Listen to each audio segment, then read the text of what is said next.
ভাগ্যিস বাঙালি হয়ে জন্মেছিলাম, নাহলে এত সুন্দর সুন্দর পিঠে পুলি কোনোদিন খেতে পারতাম কিনা কে জানে। দিদা প্রত্যেক বছর শীতকালে আমাদের সব পিঠেই প্রায় বানিয়ে খায়, তো এবছরও দিদা এসছে আর ব্যতিক্রম কিছুই হয়নি।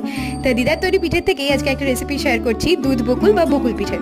প্রথমেই মাখা সন্দেশ দিয়ে গোল গোল বলগুলো তৈরি করে নিয়ে ময়দাতে জল দিয়ে একটা ব্যাটার দিদা তৈরি করে নিল।